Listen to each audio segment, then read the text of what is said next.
ақау жүрген қыран бүркет ұшқыртады жігіттей бұған құмара өлер бозау күн қоймағау бір сұлу тағда алсаң тау биbe айдың қоңыр қазына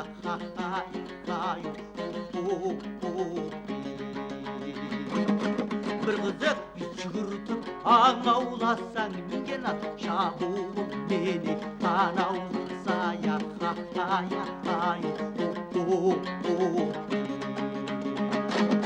ішіктің іші қызыл орманды ол құлпыртып сабау мені сабаулсая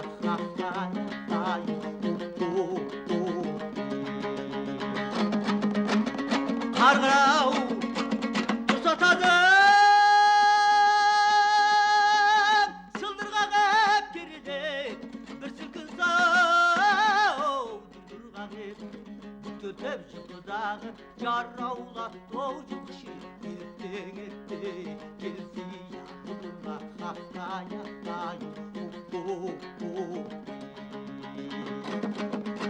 күдімен бозбалалар шықсаған қол өлінші домбыра шаяу болса жандая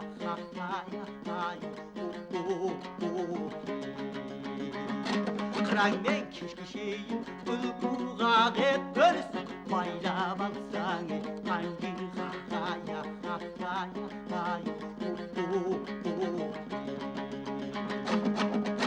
сол күнау күн кешкіріп қайсы қылғау мінген ат қырауды басау тұрғау ақтама күмісиіп қара қат өз бір сұлу кез болар теңіз тұрған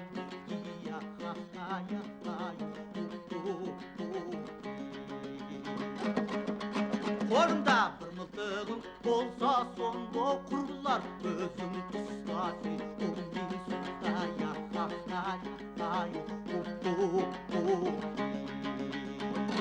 сауықшыл бозбалалар сауық құрып күн бата барып түседі қыстау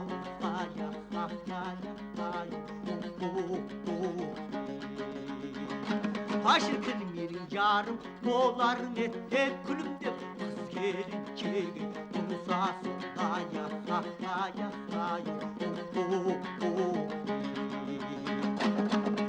самаурын шайнап келіп ұсақ айнап тұрам деп ұсабырау көзау жайнап сол күні қыз әкесі үйде жоқ боп отырсам әзілдесіп күнде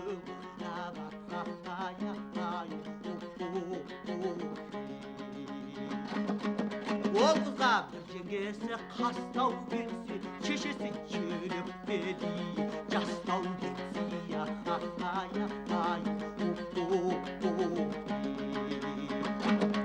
бір жігіт келгенде түлкі сойып қалжыңдап әзіл сөзін бастай берсе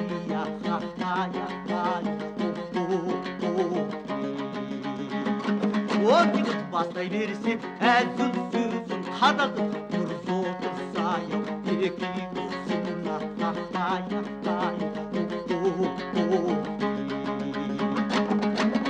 қинан қиыстың сылтау таппай ұнатып қыз отырса біздің тезі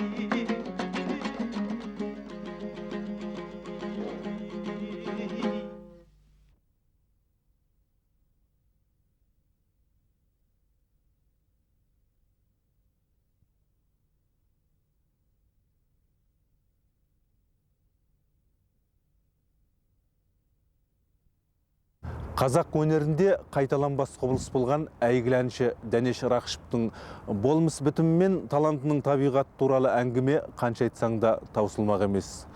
Өйткені дархандарын қашанда түпсіз мұхит тәрізді тереңдігімен де, асқар таудай биіктігімен де сан ұрпақты таңғалдыра бермек. Біз бүгін қазақтың жезтаңдай әншісінің өнердегі тағдырына әр қырынан үңілгенді жөн санадық. Атамекеніне арғы беттен келді. Құралахан келген жоқ. Ол өнердің нәрімен сөйлін ала келді. Әнге әр кіргіз сұлу саза келді. Үзілдірген үн әкелді. Өз топырағына сағынып жеткен әнші шекарадан халқының бай мұрасын арқалап өтіпті. Дәнешпен бірге қазақ жеріне қайта түрленген әсеттің әндері де оралды. Жаны жайсаң әншаға жылдар бойы жиған тергенін жат елде қалдыруды жөн санамапты.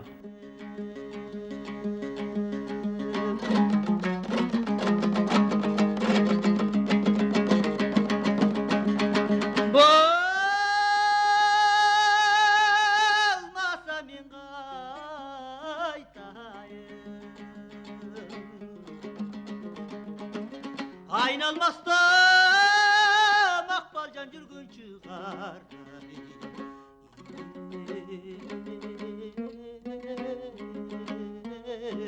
Мен келем.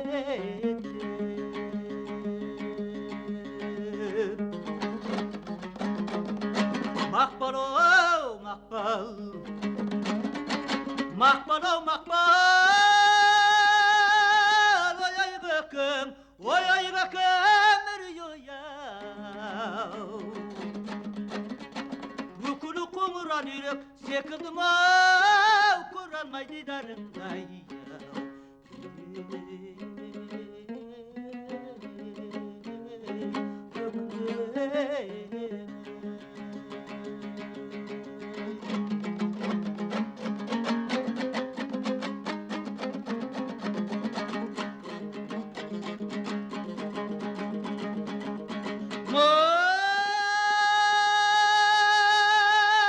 Maqbaldan qaytdım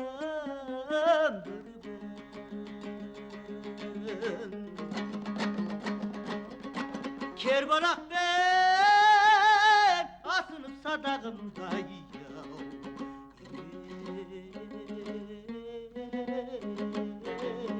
Kuramsak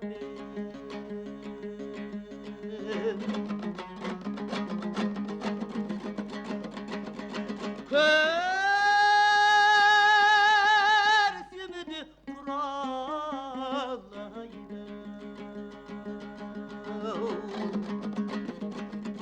Atkarımca oksatıp makbal canday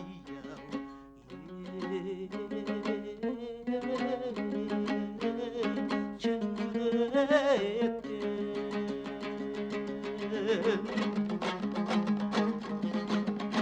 Maqbal-ow, maqbal. Maqbal-ow, maqbal. Oy ay göküm, oy ay göküm ür-oi-au. Yukulu qo'ng'uron yurib sekildim ov, ko'rolmay didaringday.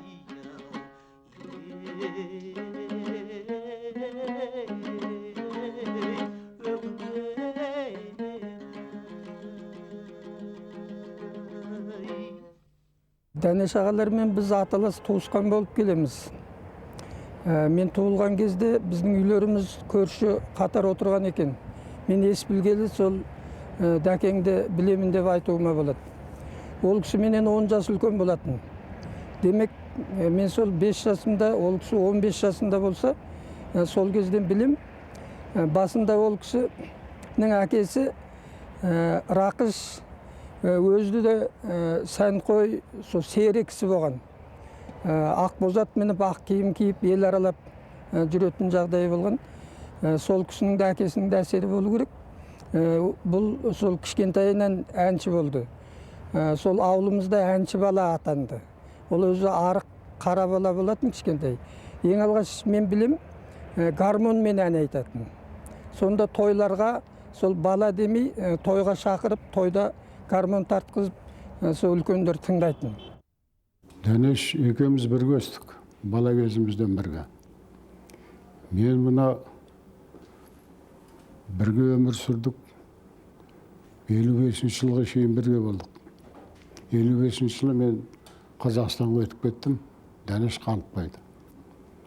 Дәнештің әншілігінде мен бірге тыңдап өзім әнші болмасам да, әншілігін, өнерін, маған бойыма қазақтың үні, қазақтың дыбысы, әні сіңді. Өзі қалада тұрды, театрда, Құлжада театрды істеді, Құлжа қаласында. Сонда әнші болды, ән айтып жүрді. Көпшілікке ең алғаш 46 жылы қалаға келді. Келгенде бірінші салған әні Жан ерке деген ән, сахнаға шығарған ән. Бұл өте дауысы жоғары, өте сұлу ән болады. Осы радиода неде бар ғой деймін, жазғаны. Бұл ән көпке шейін осы әнді айтып жүрді бірінші бар о уақыт. Содан Дәнеш Жан ерке атанып кетті.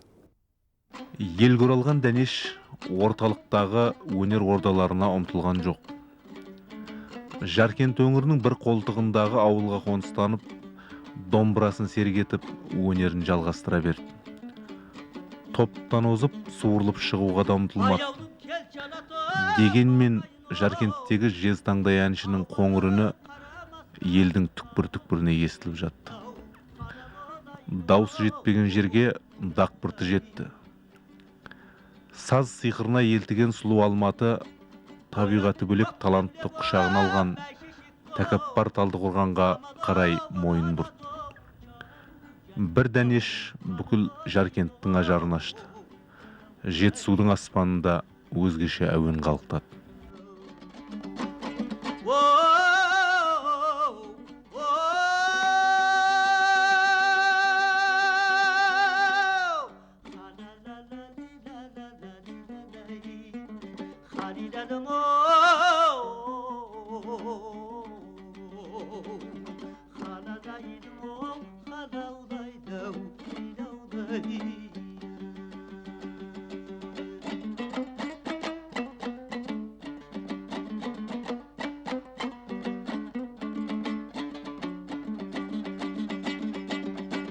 Basına kelçe yağdım, tas bulaktım.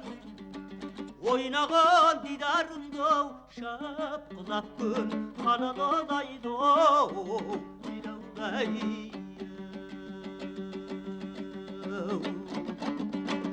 Kangança çölün basıp simir bağ. Durkan hep kömülün bağ. Taskın aksın, Kanadadaydı didaday.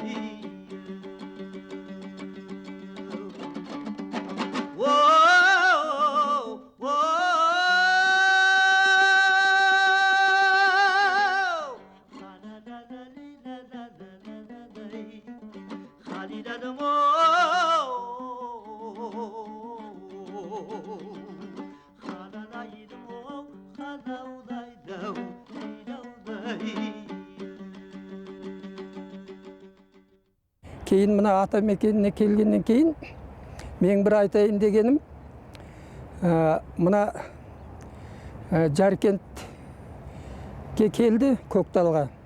Сол жерде ең алғаш сол ел арасында ән салып жүрді. Әні елге әйгілі болды. Тіпті Алматыда оның әнін естіп жатты. Бірақ ең алғаш сол кеңшар дәрежесінде ғана бұл кісі құрметтелді. Мәселен, анау Головацкий деген кісі болған, сол кісі өзі қайда жүрсе ертіп жүріп, біздің кеңшардың әншісі деп таныстырып елге сөйтіп жүрді. Осы Алматыда бір малшылардың жиналысы болған кезде Алматыға ертіп келіп, біздің осында концерт тыңдап болғаннан кейін, біздің колхоздың да әншісін тыңдап көріңіздер деп Дәнешке ән салғызған. Сол жиналыста Дәнеш ән салғанда, сол жиналысқа Мұхтар Әуезов те қатынасқан екен. Сол кісі орнынан ұшып тұрып, жиналыс тарағаннан кейін, әлгі әнші бала қайда кетті деп іздеп жүгірген артынан, сондай ауыр үлкен денесімен. Содан біреулер ана баланы ұстаңдар, кім екен өзі деп, содан танысып, онан кейін академияға ертіп келіп, ең алғаш сол Мұхтар Әуезов академиядағы әлгі музыка бөліміне таныстырып, ең алғашқы әндерін кәдімгі жаздырып алғызған сол кісі. 62 жылдары мен шофер болып жүрдім ауылда. Сол кезде мынау о кезде Қытайдан демейді, арғы жеттен дейді, арғы беттен деп. Арғы беттен келген кісілер деп. Сонда осы Жаркентке келіп, бір 6-7 семьяны көшіріп алып бардым ауылға. Ылғи ұйғырлар. Сонымен дәм ғой енді 62 жыл сол жылдың сол енді сентябрь айында ғой деймін, оқуға бардым Жаркентке. Оқуға түсіп, өлең айтқым келеді. Анау училищенің мұғалімдерін бәрі біледі, бірақ шығармайды. Бұлар неге шығармайды мені, неге жібермейді деймін. Соң 7 ноябрьдің тойында үлкен концерт болды. Онда Дәнеш ағаны білмеймін мен. 9-шы болып Дәнеш аға шықты. Орысшасы бар, ұйғыршасы бар, корейшесі бар бәрі. Сол кезде Дәнеш ағаның орындаған әні саясында алманым, соның кейін қырғыздың әні ой бұлбұл. Ой бұлбұл деген әнді мен кейін қырғыздардың ішінде де жүрдім, әншілерінде көрдім. Дәнеш ағадай қайырмасын бір қырғыз орындай алмайды. Дәнеш өнері өрлей бастаған тұста Алматыға да шақырылады. Билік басындағылар уәдені үйіп төгеді. Баспана береміз дейді, басқалай да жарылқаймыз дейді. Баладай аңғал әнші бәріне де сенеді. Өнердің өз ордасына келдім ғой деп еркін көсіледі. Алайда әншінің үміті ақталмапты. Үйсіз-күйсіз бірер жыл әуре сарсаңға түскен Дәнеш елді бетке алып тартып отырады. Содан өмірден өтер еткенше Талдықорғаннан табан аударған жоқ. Алматыдан аулақтаса да әнінен ажырамады. Айтылған сырлар түсті әуеске оятқан сонда ақ махаббатты тулайды жүрек толқындай шалқып аңсайды жүрек өзіңе тартып сағынған әнім әселім жаным сағынған әнім әселім жаным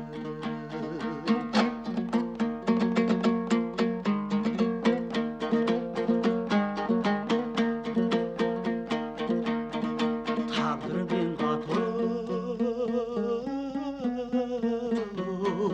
оятқан сонда қайдасың менің армансыз күнім бақ сүйеді қонбадым қапыда қалды зар толы күнім тулайды жүрек толқындай шалқып аңсайды жүрек өзіңе тартып сағынған әнім әселім жаным сағынған әнім әселім жаным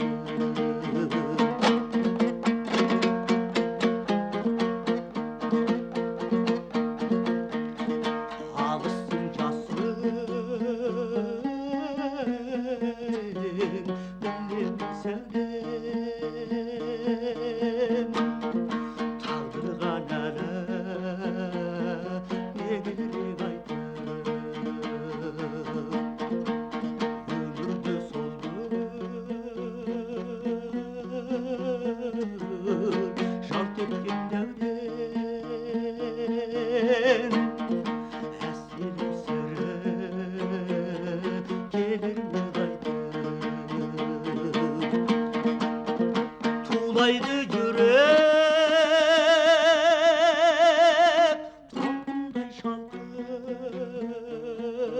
Ақиық ақынымыз Мұқағалидың көпігейген қазақтың қара өлеңін шекпен жауып өзіне қайтарамын деген сияқты Дәнеш те қазақтың әніне әспеттеп үкі тақты. Халық аузында жүрген әндерді мүлде құлпыртып жіберді. Айтушысына тап болған дүние жасанып жайнап шыға келеді екен. Қазақ өнеріне тек ғаламат әнші ғана емес, саз сиқырын жетік білетін құдірет келді. Дәнеш бала кезінен сол әсеттің әнін үйреніп, соны әсеттің білетін адамдарды, әсетті білетін адамдарды, әншілерді жолығып, әсетті көрген адамдармен кездесіп, сол әсет әндерін үйренді. Әсет әндерін үйренген уақытында бұл әсетті айту өзінің ырғағы, әннің өзінің ағысы, желісі бойынша бұны жетілдіріп отырды. Сонымен Қазақстанға әсеттің әнінен 15-16 ән алып келді. Міне осыған байланысты біз әсетті Дәнеш тірлікті деп айтуымызға болады.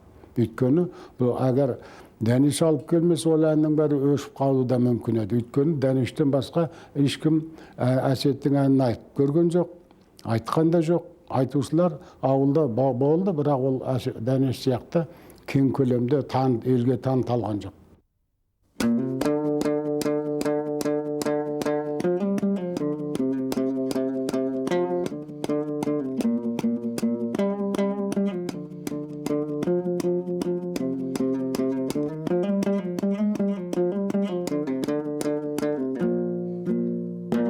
Деген Шаған деген би бол. Ол Шаған тауының бөктерінде Дәнеш аға екеуміз бір дем алдық. Сонда бір көңілім бір түсті да, осы бір шығып кетті. Сонан кейін күй шығарам жоқ. А Дәнеш аға осы дүниенің өтерінше сол кездескенімізде Шағанды шертші деп баяғы. Соны сұрайтын. Ауылда бір чопандар тойы болып жатады. Сол тойға осы Алматыдан да үлкен адамдар шақырылады әр саладан. Сол жерге мәдениет министрі де барады сол кездегі. Содан ауылдағы малшылар естіп, мәдениет министрі келді дегенге. Сол мәдениет министрі келіп отырған үйді аттарына мініп келіп дебейлеп қамшысыменен мәдениет министрі осында дейді шықсын. Біздің Дәнеште әншімізге бермеген атағыңды кімге бересің? Ол атақ не, сатыла ма, ақшаға сатыла ма, малға сатыла ма, не керек? Біз бәрін береміз. Сол атақты беріңіз. Біз соны сұрап келдік, өтініп келдік. Шығыңыз далаға деп сөйтіп дебейлейді ғой. Сөйтіп бүкіл халық жиналып сөйтіп Дәнешке атақ беруін талап етеді қысқасы. Содан Алматыға келгеннен кейін жоғарғы өкімет орындарына айтқан болу керек. Содан көп кешікпей халық әртісі атағын алды ғой. Міне халық әртісі атағын Дәнешке, халық әншісі Дәнешке халықтың өзі алып берді.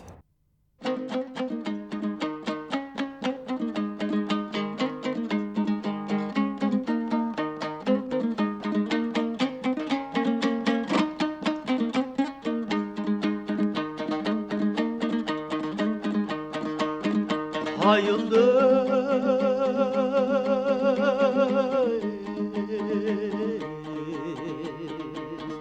ardıcağın alları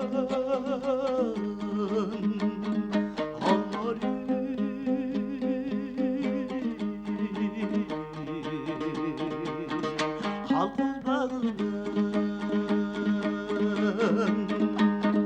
keş kıldın işte dinaydı kiratkan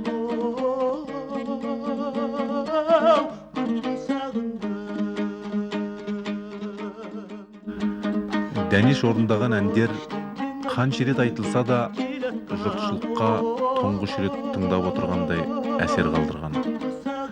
Елдің ой-арманымен үндес аңшының әні Ардақ, Баянауыл, Сәулемай, Мақпал, Ой бұлбұл, Қысмет, Қоңырқаз, Ахау жалған, Саясында алманың, Жеті су, Белжайлау әндерін өрелі өнердің таза туындыларына айналдырған әйгілі әнші өз биігінен бір сәтке де төмендеген жоқ.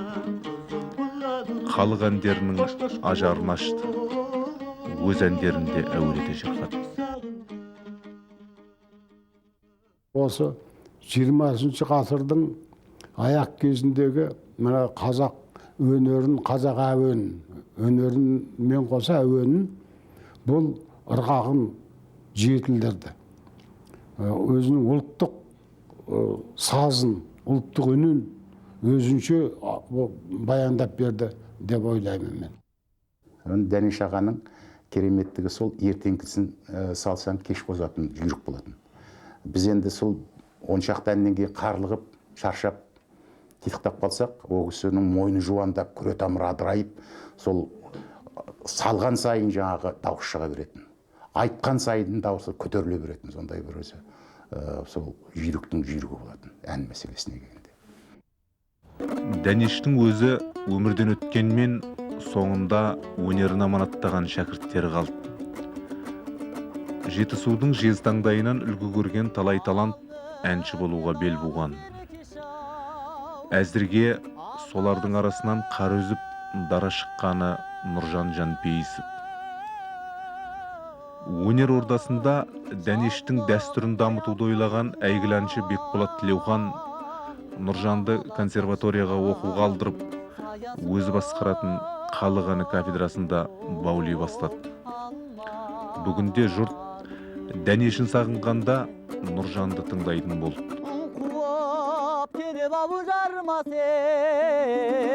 Тұрғанымда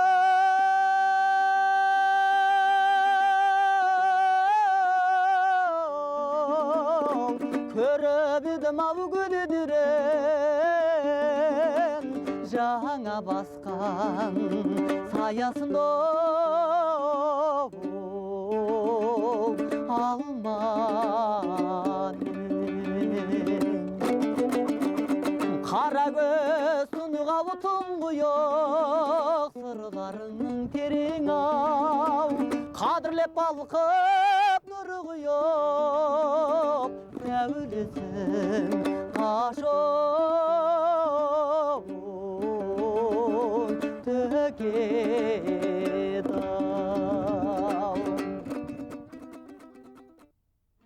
Қазақ әніне өзгеше өң беріп, шеберліктің шегі жоқ екенін дәлелдеген Дәнеш өнерінің қырлары уақыт өткен сайын айқындала түспек.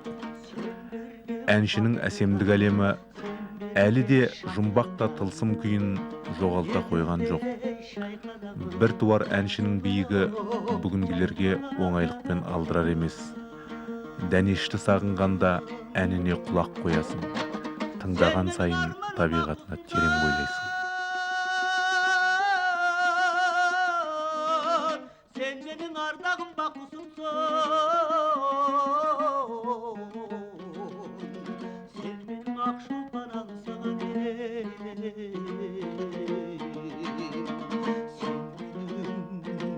сәулем боп таңсығым.